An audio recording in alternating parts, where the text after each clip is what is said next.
this. To this. Opo, ito na nga yung araw na pinakihintay namin. Mag-meet na kami ni Ate Erica. Opo, tama yung narinig nyo. Kaya maaga pa lang umalis na kami. Kasi medyo malayo-layo rin yung pupuntahan namin, At no? bigla akong naisip, Medyo matagal na rin pala. Nung huli kami nagbiyahe ng ganito together. Ito nga, bago kami tuluyang pumunta sa bahay ni Ate Erica, bumili muna kami ng flowers para sa kanya. Isa kasi ito sa love language para kay Ate Erica. Kaya deserve niya makatanggap ng ganitong kagandang bulaklak, no? Buti na lang hindi nainip si Daddy. Ito nga, sobrang saya pa niya, no? At finally, nandito na kami sa tabi ng bahay ni Ate Erica. Kaya naman, from this to this. Yung unang mong sasabihin kay Ate Erica.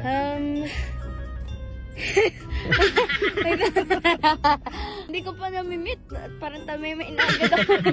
At maya-maya nga rin, lumabas na yung mama ni Ate Erica.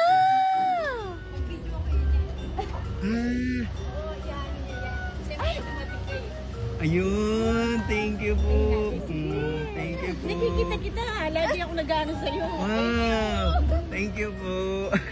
Tayo natin, no? Ako, sige po, thank you po. At hindi nga ako makapaniwala sa narinig ko. Na pinapanood nga rin ako ng mama ni Ate Erica. Shoutout nga rin pala sa nag-drive sa amin. Thank you po Kuya Mike sa safe na biyahe. At maya-maya naman, sunod na lumabas yung kapatid ni Ate Erica.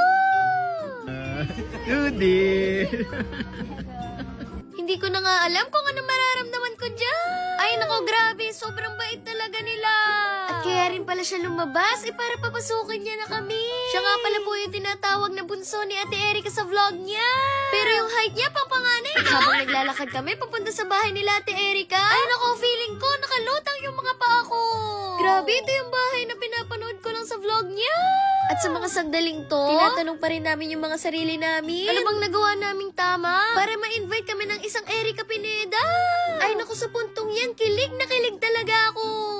At dahil nga certified na bisita na nga kami, ay sa wakas masusuot na namin yung tsinelas ng pangbisita. At ang ganda pala talaga ng bahay nila Ate Erica. At ito nga, nag-bless na rin kami sa mama at papa nila. Ay naku, sobrang bait nila. Na para bang kapamilya na rin nila kami, no? Alam kong hindi nyo maaamoy, pero sobrang bango ng bahay nila. At sobrang excited na nga rin kami dyan na makita si Ate Erica. Di ba, bunso? Sabi ko, tataguan ko si Ate Erica. Hoy, Zoe, nakakalimutan mo, nasa bahay ka nila. At sa puntong yan, bumababa na nga siya. OMG! Nasa harap ko na yung OG na from this to this. Grabe, parang nananaginip kaming lahat dyan. Iba yung aura niya sa personal. At kahit kaharap na namin siya, para pa rin kami nanonood ng vlog, no? Si Batang from this to this. Akin to. Wow, thank you po.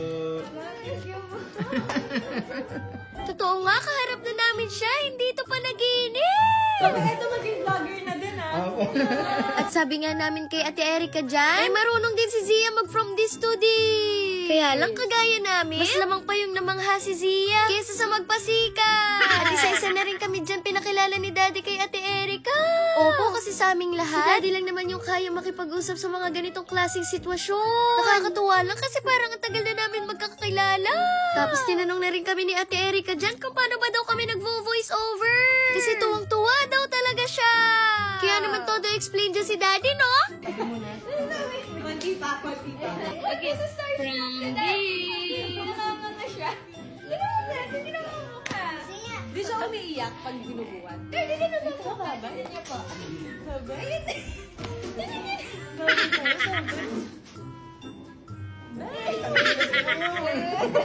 At natawa na lang si Ate Erica dyan. Kasi parang na-starstruck talaga si Zia sa kanya. Search namin. Yung sayaw. Yan. Ako. Mamaya sayo tayo. Sayo, sige po. Ayun. Narinig niyo yun? Napaka-humble niya talaga. From this.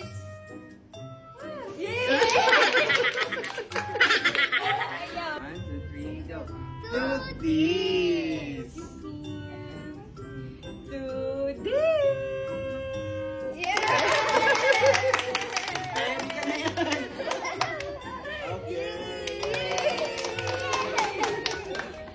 At dahil nga hindi pa kami naglalan, ay ito pinagluto daw talaga nila kami. At talagang magkatabi katabi kami ni Ate Erika magla-lunch, no? Oo, Zion, katabi mo din si Ate Erika. At ito, sa wakas, sabay na namin sasabihin ang... Parang busog na ako kasi kausap natin si Ate Erika. Wag lang Sige. At sa puntong to, nakita na rin ni Ate Erika yung mga pasalubong namin para sa kanila. Yan. Anong lasa ng ganun?